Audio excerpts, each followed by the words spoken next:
저는 오늘 은혜를 누리는 인생을 살라 이런 제목으로 말씀의 은혜를 나누기를 원합니다. 여러분, 딱 한 번밖에 살지 아니하는 그러한 인생을 여러분 매일 염려와 근심과 걱정과 두려움에 갇힌 사람이 있고 갇혀 사는 사람이 있고 또 매일 기대를 하며 기쁨과 행복 속에 살아가는 사람이 있습니다.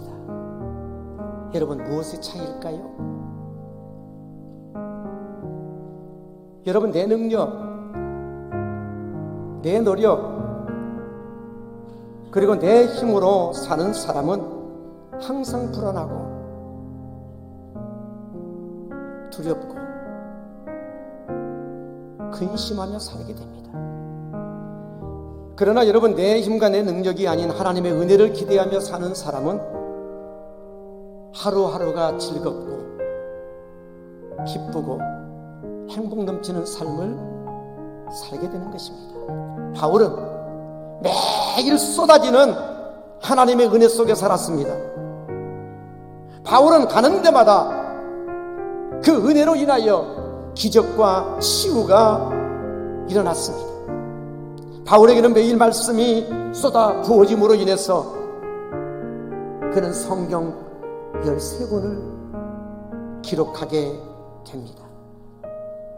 여러분, 바울이라는 사람은 은혜를 떠나서는 존재할 수도 없고 설명할 수도 없는 그런 존재가 되었습니다.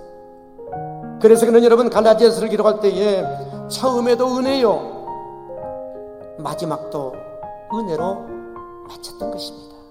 그래서 바울은 갈라디아서를 마치면서 형제들아, 우리 주인 되시는 주 예수 그리스도의 은혜가 너희 심령에 있을지어다. 그가 그렇게 말할 때에 도대체 그가 생각하고 있는 그 은혜가 뭘까? 그 은혜가 뭘까? 여러분, 바울은 이 갈라디아 교인들에게 바울이 말하고 있는 그 은혜, 이것은 바로 다름이 아닌 현실을 이기게 하시는 하나님의 은혜입니다. 그래서 갈라디아 성도들에게도 이렇게 현실을 이기게 하시는 하나님의 은혜가 있기를 원했습니다. 여러분, 바울이 살았던 초대교회 당시는 예수를 믿는다고 얼마나 많은 핍박과 환난이 있었습니까? 그러나 바울은 매일매일의 현실의 모든 고난을 넉넉히 이길 수 있는 그런 은혜 속에 살았습니다. 여러분, 바울은 자기가 어떤 상황에 있어도 현실을 이기게 하시는 하나님의 은혜가 있음을 믿었고 그 믿음 때문에 주눅들지 않고 담대하게 복음을 나갔어요. 그러면 오늘 우리에게 이렇게 현실을 이기게 하시는 하나님의 은혜를 우리가 어떻게 누릴 수가 있습니까? 첫 번째로 현실을 이기게 하시는 하나님의 은혜가 있음을 믿어야 합니다. 여러분, 현실을 이기려면 현실을 이기는 은혜가 있음을 믿어야 돼요. 제발 여러분, 한 번밖에 살지 아니하는 우리의 소중한 인생을 좀 지옥처럼 여러분 살지 마시고 항상 우리를 위하여 예비되어진 하나님의 은혜가 있음을 믿고 여러분 축제 인생을 사시기를 주 이름으로 축원합니다. 두 번째로 여러분, 현실을 이기는 은혜는 기도로 구해야 합니다. 우리는 어려우면 어려울수록 하나님의 은혜를 구해야 합니다. 하나님은 우리가 구하면은 우리가 구하는 것보다도 더 훨씬 넘치도록 부어주시는 분이 우리 하나님이십니다.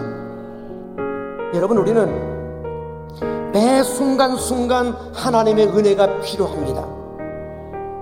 그러면 여러분, 그 은혜를 누가 누립니까? 때를 따라 도우시는 하나님의 은혜가 있음을 알고 그 은혜를 구하는 자가 그 은혜를 누리게 된다는 것입니다.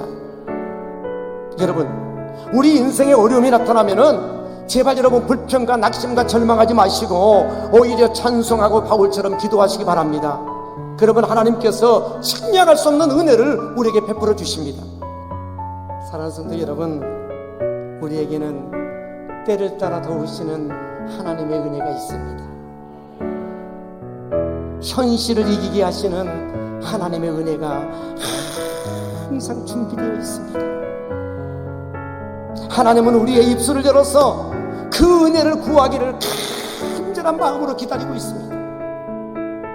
오늘 여러분들이 설교를 마치기 전에 나는 하나님의 그 측량할 수 없는 은혜로 하나님의 자녀가 되었다는 확신을 가지시기 바랍니다.